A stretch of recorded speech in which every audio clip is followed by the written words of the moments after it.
profesionales que van asociadas a ella. Simplemente doy la palabra a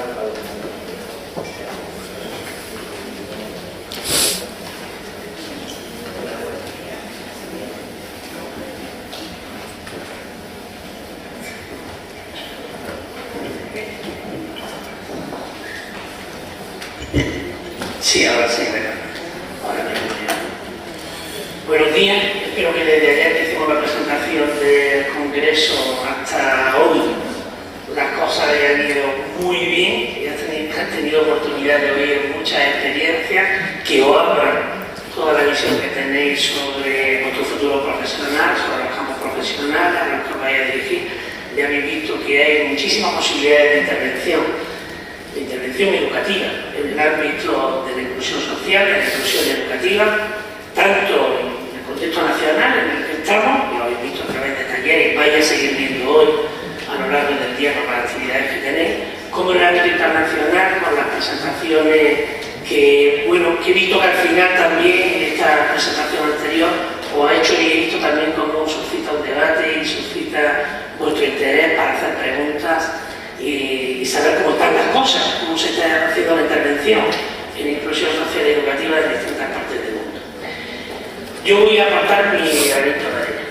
Voy a aportar mi granito de arena desde la consideración de que soy la mayoría estudiantes, algunos egresados de titulaciones de educación de nuestra Facultad de Educación de la Universidad de Granada, soy educadores sociales, pedagogos, soy maestros, y lo que quiero es abriros la idea de lo que yo he conocido, desde lo que yo he vivido, desde lo que de alguna manera supone un campo más cercano de mi propia intervención, sobre cómo los educadores podemos intervenir, qué necesidades tiene la sociedad actual para que intervengamos en aspectos educativos, para que intervengamos en el tema de la inclusión, cuáles serían los retos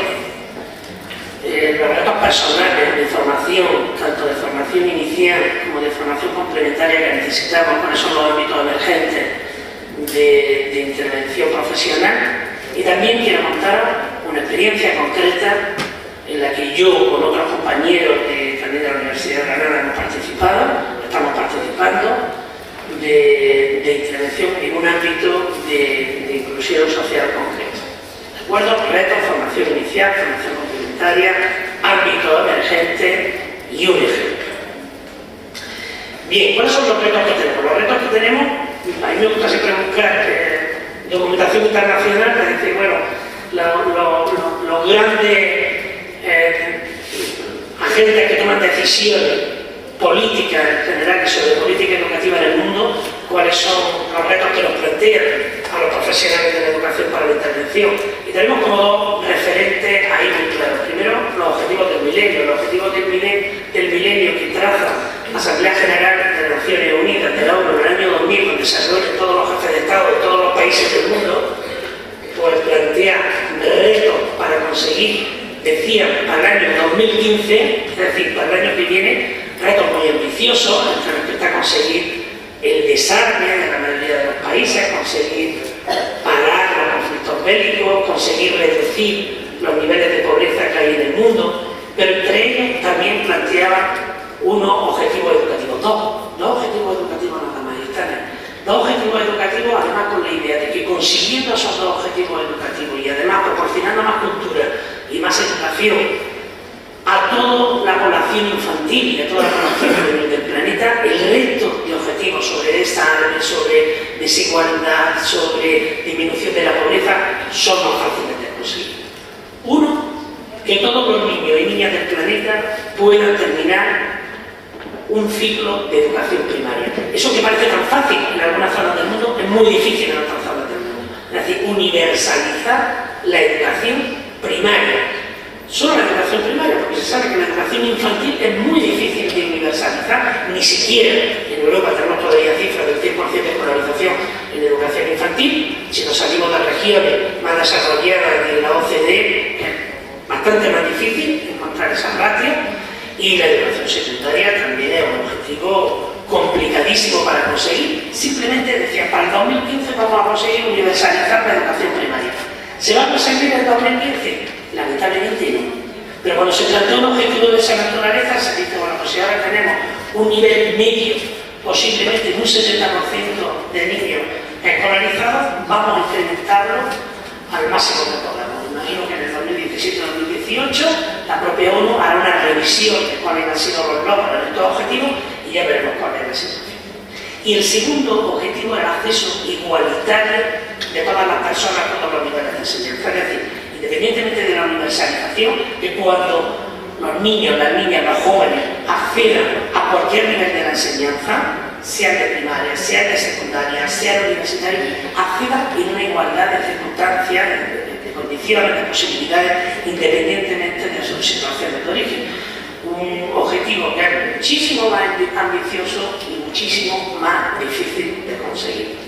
En tanto que la ONU se planteaba eso en un contexto mucho más cercano para nosotros, que es el contexto de Iberoamérica, la Organización de Estados Iberoamericanos planteaba también como metas para el 2021 y están vigentes todas las políticas, en general políticas sociales y políticas educativas, están dirigidas a esos objetivos que en concordancia con los otros planteaban estos dos. Primero, recuperar el retraso acumulado en los países iberoamericanos en educación, recuperar el retraso acumulado en el siglo XX. Es decir, que se entiende que si durante el siglo XX muchos países avanzados han avanzado y han incrementado sus niveles de educación bastante, se ha ido abriendo una brecha grandísima con otros países iberoamericanos, con otros países de la región.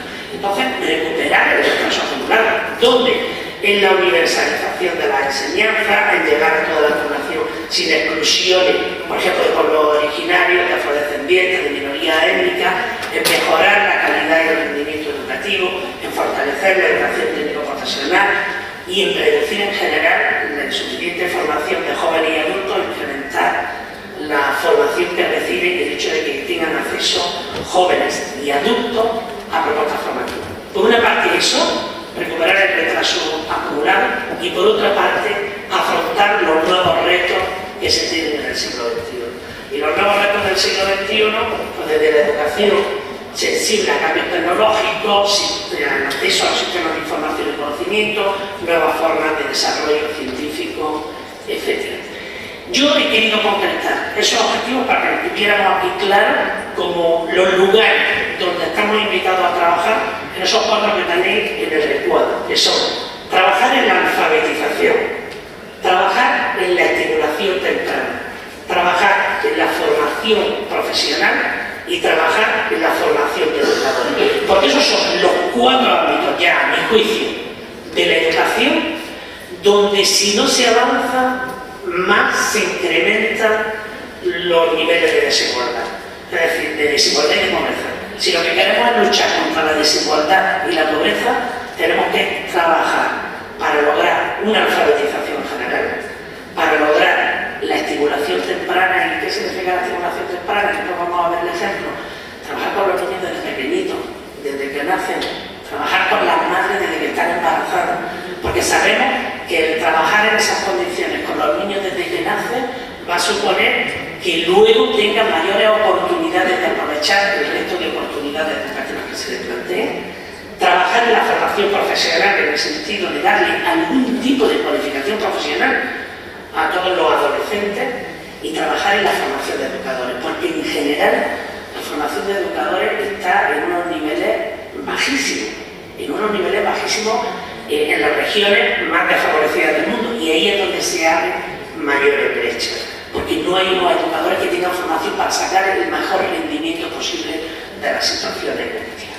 Bien, a esos cuatro ámbitos, alfabetización, estimulación temprana, formación profesional y formación de educadores, se están dedicando tanto políticas educativas, se están desarrollando muchas políticas educativas, como al tiempo se tienen que profesionalizar muchos agentes que sean capaces de trabajar en eso. Y ahí en esos agentes que sean capaces de trabajar en eso, o incluyo a todos, o incluyo a los maestros, o incluyo a los pedagogos, o incluyo a los educadores sociales. Bien, ¿cuál es nuestra situación? Nuestra situación, y digo, no quiero distinguir entre estudiantes de educación, pueden ser educadores sociales, pueden ser trabajadores sociales, que también trabajan de manera concomitante ahí en esos ámbitos, pueden ser pedagogos, pueden ser animadores socioculturales, pueden ser maestros.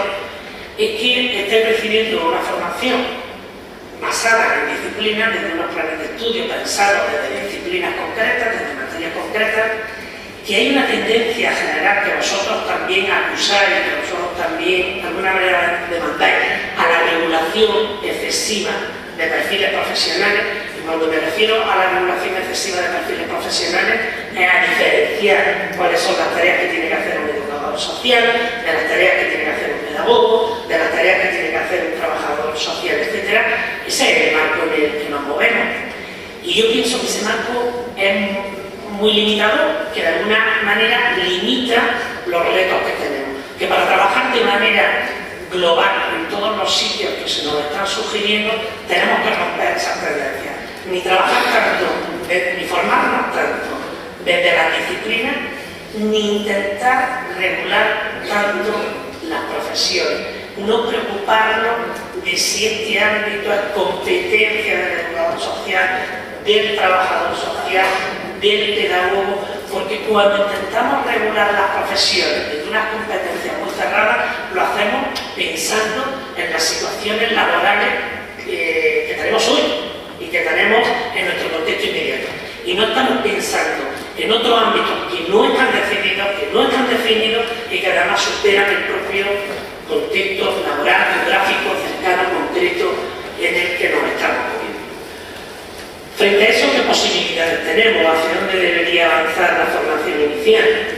Hacia una formación basada en la intervención y en la capacidad de movilización de recursos profesionales para afrontar nuevos retos educativos. Y nuestra Facultad de Educación es capaz de hacer eso, es capaz de proporcionar eso. ¿O eso se arregla solo desde la posibilidad de mejora de los planes de estudio? Pues no necesariamente por ahí. Es decir, yo creo que los planes de estudio se pueden mejorar siempre, no están mal como están, se pueden mejorar, las asignaturas se pueden mejorar, no están mal como están, aunque siempre tienen posibilidades de mejora. Vosotros vais a asistir posiblemente a partir del año que viene a una nueva renovación de planes de estudio que se va a hacer dentro de España. Esa nueva renovación de planes de estudio va a dar la oportunidad de participar, de decidir qué asignaturas, si se puede cambiar una por otra, si se pueden hacer titulaciones conjuntas, como hay alguna reclamación por ahí de hacer una titulación conjunta de educación social, trabajo social, o de hacer una titulación conjunta de educación social, pedagogía, etc. Y eso estará bien. El que mejoremos los planes de estudio estará bien, pero no basta. Yo estoy convencido de que la universidad, en el futuro que estamos construyendo ahora, es una universidad que avanza por encima de los propios planes de estudio y que junto a los planes de estudio tiene que haber unas actividades complementarias que ayuden a la formación real de los estudiantes en los ámbitos en los que al final va a tener que trabajar. Y eso está por encima de las asignaturas. Estamos hablando de hacer actividades como esta, estamos hablando de poder conectar a los egresados cuando ya hayan terminado, que sigan conectados con la facultad. Estamos hablando de conectar a los profesionales en ejercicio también con la facultad y que haya como una trama de formación complementaria superpuesta a los planes de estudio que dé una oportunidad de conocimiento, de práctica, de intervención, que sean distintas, que sean mejores que las propias disciplinas, mejores que las propias materias y que vayan dirigiendo a cada uno de los estudiantes hacia realmente el ámbito de especialización que realmente va a sentir satisfecho y donde se va a realizar. Nosotros hemos tenido oportunidad de hacer una elaboración en concreto del plan de estudio de educación social a partir del estudio de un investigador que está aquí presente en la sala, que es el señor Lizarte, que está ahí sentado, y que hizo un estudio con los estudiantes de educación social sobre valoración de cuáles eran los ámbitos y las competencias profesionales que se le ofrecían en la titulación y por cuáles se decantaban. Se basó en un estudio anterior de unos investigadores que lo habían hecho lo mismo con profesionales en ejercicio, y básicamente lo que se le hizo fue, para saber de dónde partimos, lo que se hizo fue someter a valoración los 4 ámbitos de posibles salidas profesionales que se declaran en la titulación de educación social, y que son los servicios de apoyo al entorno escolar, la promoción de la educación sociocultural, la respuesta a las situaciones sociales y personales o las opciones sociolaborales, a ver por cuál se decantaban y también cómo valoraban el tipo de competencias técnicas, instrumentales, interpersonales, profesionales o los propios conocimientos disciplinarios que se les ofrecían desde la titulación. ¿Qué es lo que nos encontramos? Pues que de los 4 ámbitos que se sometieron a valoración de los estudiantes de nuestra facultad, encontramos que el ámbito de respuesta a situaciones sociales y personales fue casi siempre elegido en primera opción por los estudiantes. El ámbito de servicios de apoyo al entorno escolar fue elegido en primera opción solo por aproximadamente un 20% de los estudiantes. El ámbito de promoción a la animación sociocultural y el tiempo libre no fue una primera elección muy mayoritaria, pero sí en segunda y tercera, muy solicitado. Y el ámbito de trabajo en opciones sociolaborales fue el ámbito, en principio, menos solicitado por los estudiantes. Cuando les pedimos que compararan las competencias que se les ofrecían, hicimos un estudio de comparación de esas valoraciones de nuestros estudiantes con la de los expertos profesionales de educación social a los que ya se había entrevistado, encontramos que la valoración que hacen estudiantes y expertos es muy parecida. Solo podemos encontrar algunos cambios en que los estudiantes valoran menos las competencias instrumentales, pero excepto la valoración menor de las competencias instrumentales que se refiere a resolución de compromiso y toma de decisiones, capacidad de análisis y síntesis, organización y planificación, comunicación oral y escrita en lengua materna en general, excepto esas que los expertos sí las valoraban más, en el resto no hubo diferencia grande. Es decir, valorando el plan de estudios tal y como está y valorando el plan de estudios desde expertos ya en el campo, parece que el problema de atención a los nuevos escenarios de intervención profesional no hay mucho más que mejorar, sino que la valoración que se hace es prácticamente una valoración buena, una valoración positiva. Entonces, ¿dónde tenemos que incidir? Y la propuesta que nosotros hacemos es que incidir en esa formación complementaria de la que os hablaba antes. ¿Hasta qué punto somos capaces de ofrecer desde la Facultad de Educación, además de las actividades académicas, la incorporación a proyectos sociales? Yo creo que de todas maneras ayer estuvo hablando con nosotros en Guillermo, que además uno de los expertos en propuestas de voluntariado de proyectos sociales, pero hasta qué punto realmente qué porcentaje de nuestros estudiantes en la Facultad de Educación se incorporan en proyectos sociales, se incorporan en proyectos de intervención familiar y comunitaria, se valora el trabajo que realizan en asociaciones juveniles, se valora también y se incluye dentro del currículum formativo profesional las experiencias artísticas y culturales que tienen, y por último también se favorecen las posibles iniciativas empresariales que pudieran tener. Solo así, decimos, se pueden conseguir otras competencias profesionales, y esas otras competencias profesionales que dan un valor añadido a la formación que recibís, yo la he resumido en esas 10 que tenéis ahí: comunicación y relación social, curiosidad, indagación, creatividad y innovación, transferencia, iniciativa y liderazgo, visión global intuitiva, visión de futuro, animosidad ante el riesgo o responsabilidad ética. Y son competencias que no se logran con las materias, que no se logran con las disciplinas, que se logran con una formación universitaria complementaria en actividades a las que nos hemos referido como práctica, programación de grado, voluntariado, aprendizaje y servicio, o programas como el programa Erasmus intensivo. Bien, suponiendo que consigamos esa formación complementaria, también nos va a abrir posibilidad de trabajar en unos roles profesionales que hoy no podemos definir desde la Facultad de Educación, sino que están relacionados con los ámbitos a los que yo me refería antes, a través de distintos proyectos de agencias internacionales que están marcando políticas educativas, poder trabajar en los ámbitos que hemos referido: la alfabetización, la estimulación temprana, la formación de educadores, la formación técnico-profesional. Y yo os voy a poner un ejemplo de nuestro trabajo en uno de esos ámbitos. El ejemplo que me voy voy a referir es el del desarrollo infantil temprano. ¿Por qué el del desarrollo infantil temprano? Porque de lo poco que tenemos claro en la educación, vuelvo a repetirlo, es que incluso desde una perspectiva económica, cuanto más esfuerzo económico hacemos en desarrollo infantil temprano, más reversión tiene esa inversión económica en un retorno de productos para una sociedad. Es decir, no importa cuánto dinero gastemos en atención al niño pequeño, en atención a la estimulación temprana, en atención al desarrollo infantil, porque todo ese dinero que se invierte va a revertir muy pronto en disminución de desigualdad, en disminución de pobreza y una producción de mayor conocimiento disponible en una sociedad. Y eso lo saben todos los países. Finalmente los gobernantes, quienes dirigen las políticas públicas, han tomado conciencia de esa situación.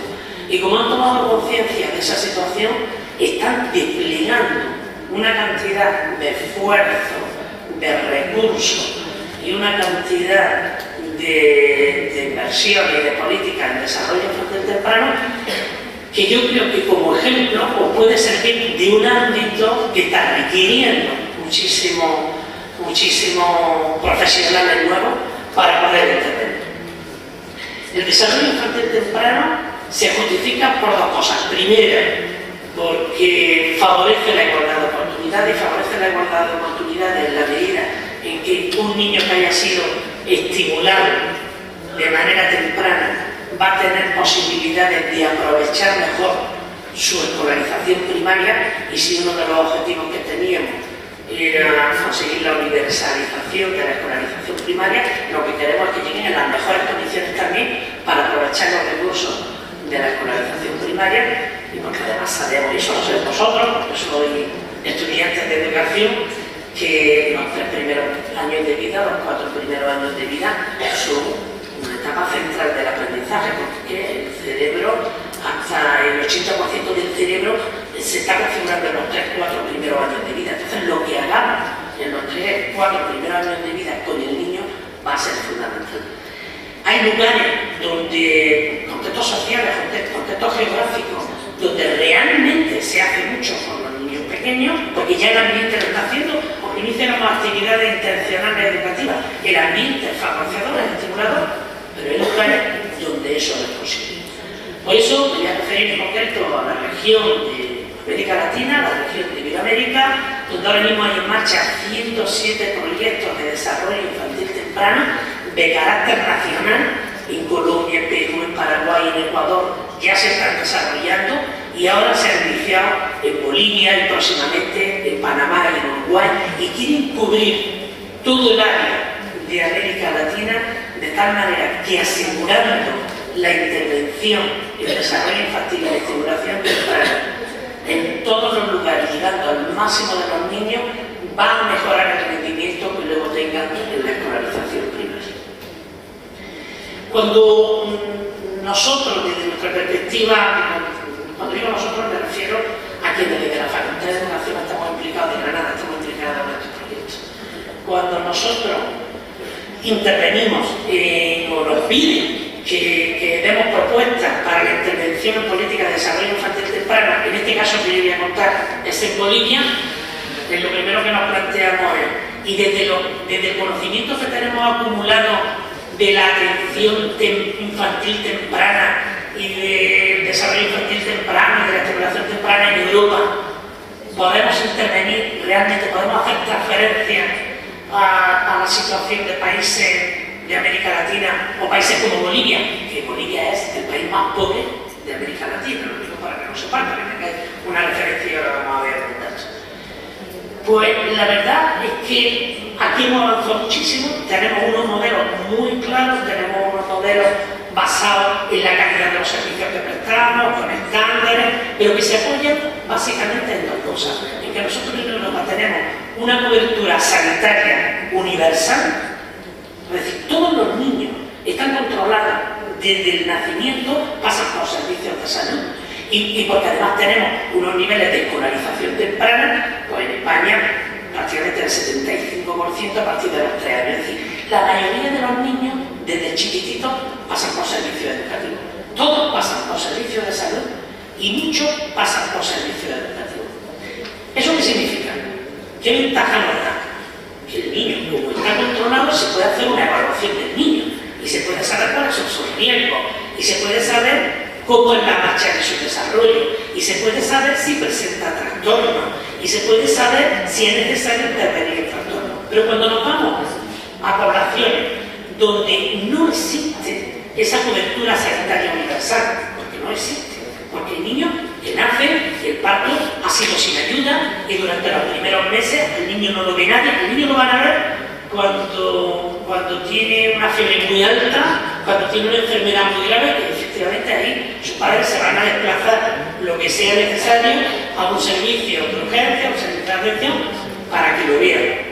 Pero no todos los niños pasan por ahí, solo cuando tienen ese tipo de episodios y además sin mucha continuidad y además no pasan por servicios educativos porque no tienen unos servicios educativos cercanos a los que puedan acudir. Entonces, ni profesionales de la educación ni profesionales de la salud los pueden estar viendo. Entonces, el reto es mucho más importante. Por eso decía, hay problemas de transferencia. Lo que conocemos aquí en Europa difícilmente lo podemos trasladar a estos conceptos. Primero, yo estoy algunos problemas de transferencia. Priorización, no se puede alcanzar a toda la población. Entonces hay que tener objetivos mucho más realistas y decir, venga, ¿a qué porcentaje de población vamos a acudir y cómo seleccionamos a esa población? ¿Cuál es la población más relevante para intervenir con desarrollo infantil temprano? Hay que seleccionar, no podemos dirigir la estimulación temprana a todos los trastornos posibles que presente el niño, sino que tenemos que seleccionar una serie de trastornos porque no vamos a aportar tampoco con profesionales que puedan intervenir en todos los trastornos, sino que profesionales que pueden intervenir en algunos, en los más relevantes, en los más prevalentes. No vamos a tener posibilidades de cambiar estándares, ya me he referido a la atención sanitaria de escolarización transversal y obligatoria, y vamos a tener además un problema que no lo tenemos en Europa y que nos presenta una situación grave, que es el tema de la desnutrición, que está unido al tema de la educación. Es decir, nosotros sabemos el efecto que tiene una nutrición adecuada en el desarrollo infantil, una nutrición adecuada en el desarrollo del cerebro y una nutrición adecuada en el aprendizaje. Y cuando hay una malnutrición grande, los niños están en riesgo en general de crecimiento y por tanto en riesgo del crecimiento también del cerebro. Ahí quería ilustraros también con una fotografía para que veáis en la parte inferior a cuál es la situación habitual en Bolivia de una madre y de un niño pequeño. Un niño pequeño que posiblemente ahí está cerca de los 2 años, tiene una niña que tiene 2 años y que va lo que llamamos el acuario.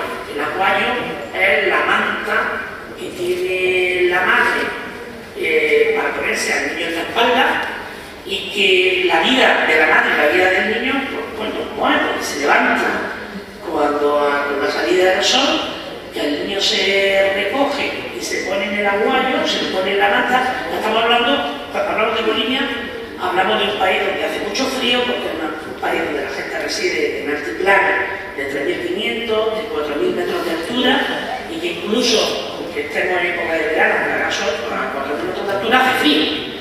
Y el niño, antes de meterse en la manta, la madre lo que hace es pues, frazarlo, dice, ponerlo con frazada, liarlo en muchos trapos, liarlo en muchas mantas, pegarle las manos al cuerpo para que vaya muy abrigado y meterlo en el aguario, ahí, a su espalda.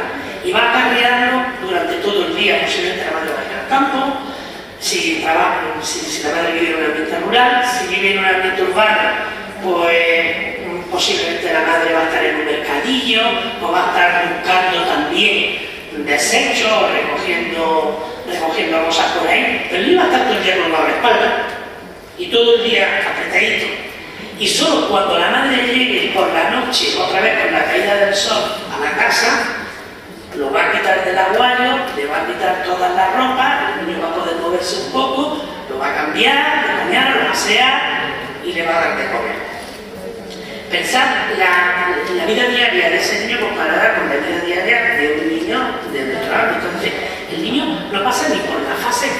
necesaria en los primeros meses de chuparse los dedos, esa fase oral de llevárselo todo a la boca, porque es que el niño, si tiene las manos apretadas, el niño no patalea, el niño no mueve los pies, el niño no ve a la madre, ni ve a nadie, ni nadie le está hablando, ni le está mirando los ojos, ni le está diciendo su nombre, ni... Esa es la vida que lleva el niño. El único contacto que tiene va a ser 15, 20, 30 minutos al final de la tarde con la madre, exactamente la madre que lleva ese niño en el aguayo, lleva 2 niños de la mano chiquitillos y otros 2 o 3 correteando por detrás, que son 5 o 6 niños lo que tienen. Y la atención que tiene de la madre, que es el cuidador principal y quien más atención va a tener del niño, es muy limitada. Luego el niño, cuando está correteando, va a tener el apoyo de los hermanos mayores, etc. Pero nos encontramos niños con 2 años, cuando salen del aguayo, cuando salen de la manta, cuyo nivel de estimulación es mínimo. Es mínimo. Y no me estoy refiriendo a aquella que no haya pasado por unos servicios profesionales de estimulación y de intervención como propios del centro educativo, como haya podido pasar en Europa. Atención a la propia vivencia familiar con la madre. Eso es lo que nos encontramos. Y cuando nos encontramos eso, tenemos que acuñar un concepto que manejan en estos países, que es el concepto de rezago. ¿Y qué es el rezago? Pues el niño que está rezagado, la palabra rezago, la verdad es que en España se utiliza, y en castellano se utiliza, que decíamos en la escuela. Pues este niño está rezagado, está un poco atrasado. El rezago no significa que el niño tenga una discapacidad o que tenga un trastorno en un área de desarrollo concreto, sino el rezago pues es un retraso inaparente del desarrollo que no se refiere a ningún trastorno severo y a ninguna discapacidad, pero que se refiere a una falta de estimulación y que sabemos que si el niño tuviera una estimulación podría recuperar esa desventaja que ya va teniendo. Lo que no podemos hacer es enfrentar al niño luego a su escolarización primaria con esas desventajas de estimulación con las que se ha desarrollado durante los primeros años de vida. Para que os hagáis una idea de dónde intervenimos en Bolivia, en los departamentos de Chuquisaca y Potosí, que están ahí en la parte de abajo del mapa, que es el sur de Bolivia, son los 2 departamentos más pobres de Bolivia. Para que os hagáis una idea, la mortalidad en menores de 5 años es de 105 niños en Chuquisaca por cada 1000, 119 en Potosí, que es una región más pobre, 119 niños mueren antes de los 5 años por cada 1000 niños nacidos. La referencia en España es del 3%, del 3 por 1000, no, 0,3%. Solo 3 niños de cada 1000 mueren en España antes de los 5 años. Y pasamos de 3 a 105 o a 119 por la cantidad de cuestiones de servicios sanitarios, de nutrición que se están acumulando. Bien, ya os digo, como uno de los problemas es la priorización de la selección, pues el Estado boliviano dice no podemos intervenir con todos los niños de Bolivia, vamos a hacer una intervención parcial como mínimo para ver si las políticas que aplicamos pueden tener sentido o su extensión, vamos a seleccionar departamentos, dentro de los departamentos vamos a priorizar municipios, y ahí prioriza municipios, y dice, bueno, vamos a llegar a 25.000 niños de aquí al 2017, en 3 años, en un programa que va desde 2014 al 2017, vamos a llegar a 25.000 niños. ¿Y qué vamos a hacer con estos 25.000 niños? Vamos a hacer 3 cuestiones. La primera, establecer una línea base de cuál es la situación del retraso, del rezago. ¿Qué es establecer una línea base? Establecer una línea base es ver en qué situación está el país o están estos niños antes de la intervención, tomar una medida para que cuando apliquemos políticas, y ahora vamos a aplicar políticas, dentro de 3 años volvamos a tomar una medida y podamos ver si el efecto de esas medidas ha mejorado la situación o no ha mejorado la situación. Es decir, establecer línea base y hacer una evaluación de impacto. La segunda, crear una sala de estimulación temprana. Esa ya es una medida concreta. Si establecemos una línea base, creamos una sala de estimulación temprana y después vemos la situación de esos niños con una evaluación de impacto, podemos decir si las salas de estimulación temprana han servido o no han servido a la política que se pretende. Y por último, crear un instrumento propio de evaluación del desarrollo, en este caso le llamamos EVADE, una escala boliviana de apreciación del desarrollo infantil, que esté caracterizada, que esté contextualizada culturalmente a la situación concreta de los niños pequeños. Respecto al establecimiento de la línea base, nosotros estamos colaborando con el gobierno de Bolivia en establecer la línea base. ¿Cómo se va a hacer la línea base? Que empezamos ahora a la vuelta de vacaciones en el mes de enero. Bueno, se han muestreado 300 niños de los municipios priorizados de los 2 departamentos y a esos niños se les va a visitar en las casas, son niños de 0 a 4 años, se les va a visitar en las casas y en esas visitas que les hagamos en las casas les vamos a pasar 4 baterías de métricas. Una, medida antropométrica. ¿Cuáles son las medidas antropométricas? Peso, talla, perímetro cefálico. Con el peso de la talla vemos el índice de masa corporal. Y además del índice de masa corporal tenemos el perímetro cefálico. Lo que vamos buscando es poder correlacionar después el crecimiento con el desarrollo general cognitivo y ver si realmente existe riesgo relacionado con la nutrición que nos estén determinando un rezago en el desarrollo cognitivo. Además de eso, le vamos a aplicar 3 instrumentos de desarrollo. Un instrumento de desarrollo estandarizado para la población hispana que nos va a dar la medida del desarrollo del niño en las áreas principales, que son la personal social, la adaptativa, la motora, la de comunicación y la cognitiva. Ese instrumento es la materia, el inventario de desarrollo materia, que no sé si es un inventario que conocéis, pero que deberíais de conocer y deberíais de saber aplicar, porque nos va a dar la medida exacta con una puntuación concreta de cómo se encuentra el niño en función de su edad, en el área personal, en el área adaptativa, en el área motora, en el área de comunicación, en el área cognitiva. Y junto a eso, lo que llamamos los instrumentos de screening.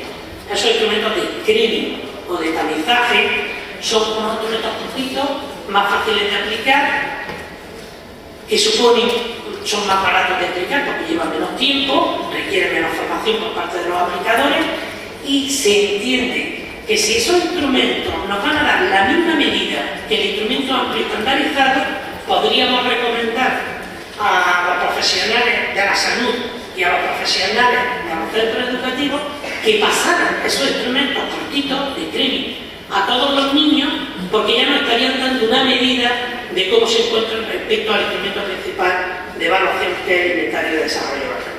Esos instrumentos de screening son la SQ3. La SQ3 es un cuestionario que se aplica a los padres o cuidadores principales o a la madre sobre la observación del niño, por ejemplo. Y el niño un niño de 6 meses. Y cuando usted tumba al niño boca abajo, el niño levanta la cabeza y si le da una palmada en el lado izquierdo de la cabeza, la gira, pues en el lado de la derecha lo gira también. Es decir, si los padres creen a partir de la observación que el niño está cumpliendo los hitos de desarrollo que esperaríamos para la edad que tiene. Y otro instrumento es un instrumento argentino, un instrumento que llamamos de pesquisa CONAPE, que lo pueden aplicar también un profesional de la salud o un profesional de la educación, que consiste en pruebas estandarizadas que se le pide al niño que realice. Estamos hablando de niños de 0 a 4 años. Cuando tenemos a un niño de 4 años, pues venga, ahora vas a saltar sobre un pie, o ahora vas a construir una torre con estos cubos que te doy, o ahora vas, son pruebas estructuradas. Esas pruebas estructuradas también se realizan a veces, y ya no es la observación de la madre, sino que yo tumbo al bebé e intento ver qué hace cuando le presiona un pie, si patalea, si no patalea, etc. Como digo, y esto es importante, los instrumentos de tamizaje pretendemos que sean predictivos de los instrumentos de evaluación amplios y estandarizados. El problema que tenemos con los instrumentos de evaluación amplios y estandarizados es que se tienen que aplicar en unas condiciones muy concretas por unos profesionales con mucha experiencia, etc. En cambio, los de tamizaje los puede pasar cualquier profesional de la educación y de la salud. Bien, esto se hará durante 10 semanas a partir de enero y se harán análisis de sensibilidad, de especificidad, predicción, etc. ¿Qué pretendemos con ello? Conocer al final en una muestra de 300 niños de los 25.000 a los que llega el programa, cuáles son los rezagos prevalentes que tienen en su desarrollo, en las 5 áreas que hemos dicho: el área cognitiva, el área comunicativa, lenguaje afectivo, lenguaje expresivo, etc. Una vez que tenemos eso, esa línea base, que la vamos a volver a medir en 2017 para ver el efecto que tiene la política concreta que se desarrolla y se empiezan a aplicar políticas. Y la primera política que se desarrolla es la creación de salas de estimulación temprana. Nosotros en España tenemos los centros de atención infantil temprana, que funcionan bastante bien. Aquí en Granada tenemos 9 centros de atención infantil temprana, uno de ellos, por ejemplo, para que sepáis, es el hospital de San Rafael, ahí en la calle San Juan de Dios, con unos profesionales de distintas áreas: hay psicólogos, hay pedagogos, hay psicopedagogos, hay logopedas, hay profesionales también médicos, y te hacen una valoración, una intervención global con el niño. Eso no se puede trasladar a la situación boliviana en estos departamentos. No existen esos profesionales, ni hay dinero para pagar a esos profesionales. ¿Qué es lo que se puede hacer? Pues lo que el gobierno ha decidido: crear 40 salas de estimulación temprana en un departamento, en Chuquisaca, otras 40 salas en Potosí, distribuidas por municipios de tal manera que la población rural tenga alguna posibilidad de acceso a esa sala, y dotar a las salas de 2 profesionales. Un profesional que venga del ámbito de la educación y un profesional que venga del ámbito de la salud. No se les pide una titulación, sino que el profesional que viene del ámbito de la educación pues puede ser un maestro, puede ser un educador infantil, puede ser un educador social, puede ser un psicopedagogo, alguien que ha estudiado algo de educación y que quiere trabajar en la sala. El profesional de la salud igual, no van a ser médicos, posiblemente no sean médicos.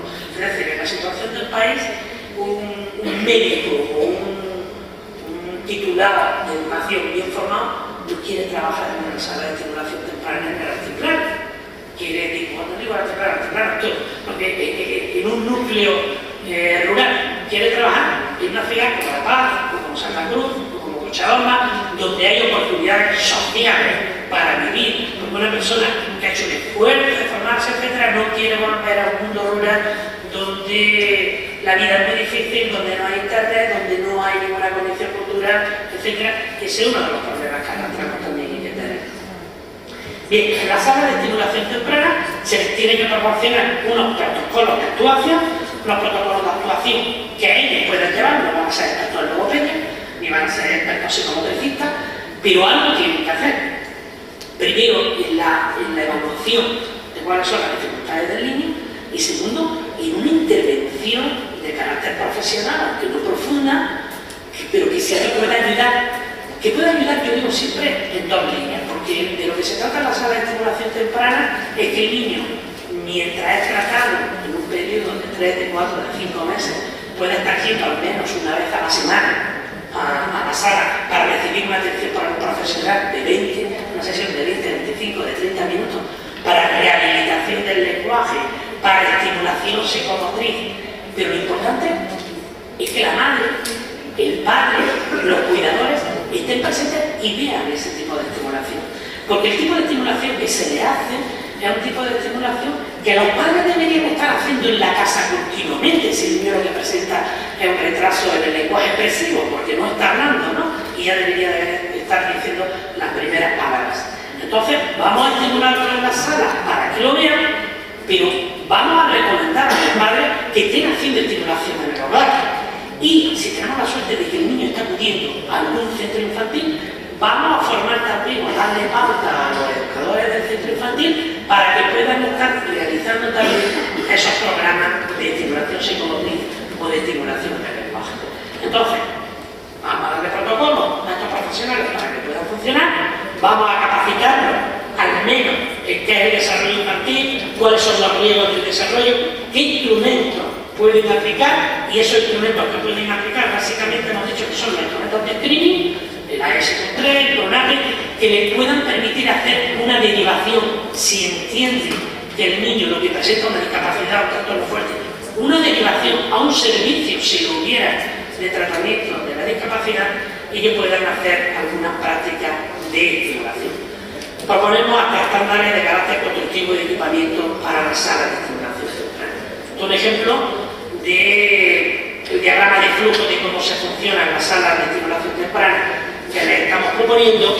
Y por último, la última intervención política en la que también estamos participando con el gobierno de Bolivia es la construcción de la escala boliviana de apreciación del desarrollo infantil, EVADE, que es una escala también de tamizaje construida a partir de los ítems más predictivos seleccionados de las escalas más famosas, que vosotros conocéis algunas, y que se utilizan para la evaluación profunda del niño, como son la escala Brunel-Lexing, o la guía Portaje, la escala Batet, la escala McCarthy, donde seleccionamos algunos ítems que sean fáciles de aplicar, que no necesiten mucho material complementario, porque el material didáctico complementario, la aplicación de las escalas, en esta zona es imposible de conseguir, ¿no?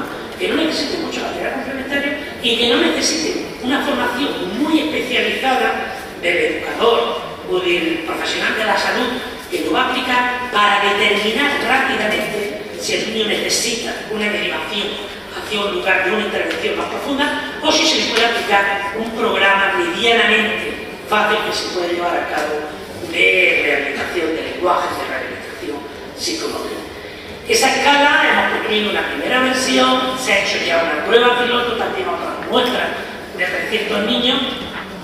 Queremos aplicarla junto a otro instrumento estandarizado para ver sus valores predictivos, lo que es fundamental, traducirla al quechua y a la aymara, porque pensamos que en Bolivia la mayoría, casi toda la población, habla español, y eso no es así, y más en nuestros departamentos. Nos encontramos que en Potosí el 10% de los niños en lengua materna es el quechua, algo menos en Chuquisaca, un 2%, pero sí que nos vamos a encontrar con niños de 2 años a los que hay que aplicar el instrumento de evaluación que se les va a encargar el quechua. Y resulta que no tenemos ninguna escala, no existe ninguna escala de desarrollo en quechua, ni siquiera los aplicadores dominan mucho el quechua. Entonces habrá que hacer el esfuerzo de traducción de estas escalas para dotarnos realmente de instrumentos que puedan ser útiles a esa situación. Fijaros como ejemplo, ¿no? Todo lo que hay que armar de políticas, de inversiones y de alguna manera coalición de intereses y de profesionales para atender mínimamente a 25.000 niños, que 25.000 niños es una gota en el mar de los niños que habría que intervenir, ¿no? Pero bueno, también es una manera de empezar. Esos son los retos a los que os enfrentáis los educadores del futuro.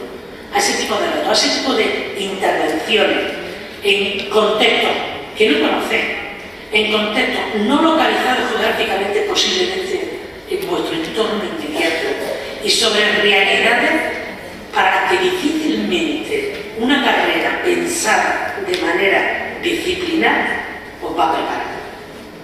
Porque nadie en ningún sitio os puede preparar a partir de una asignatura concreta para cubrir brechas en el mundo de la educación que no sabemos todavía cuáles son. Hoy yo he presentado algunas, las que ya se estaban viendo desde el año 2000, que en los próximos 20 años van a aparecer. Todavía nadie ha reflexionado sobre cuáles son las nuevas brechas para el año 2040 o para el año 2050, años en los que vosotros vais a estar interviniendo. Entonces, ¿cuál es mi reclamo y cuál es mi consejo para finalizar la intervención? No basta con la titulación, no basta con el plan de estudio, tenéis que acudir a la formación complementaria. Esa formación complementaria sí debería estar facilitada por la Facultad de Educación, no siempre está, pero habrá que luchar, estudiantes y profesores juntos, para que estuviera formada, para que estuviera facilitada, pero sí que tenéis a vuestro alrededor redes, como las propias redes que apoyan a este congreso, u otras redes profesionales y de intervención, donde tenéis que iros especializando e ir entrando en contacto con este tipo de intervenciones que son nuevas y para las que tenéis que preparar si realmente queréis trabajar desde vuestra perspectiva de educadores en el mundo de la inclusión social y la inclusión educativa. Bien, y con eso, pero no haberos cansado demasiado, finaliza mi intervención para dar paso a la estrella que es quien va a venir a continuación a suceder en el uso de la palabra. Si tenéis alguna pregunta, nos van a quedar 2 o 3 minutos para hacer alguna pregunta, alguna aclaración, pues estoy a vuestra disposición.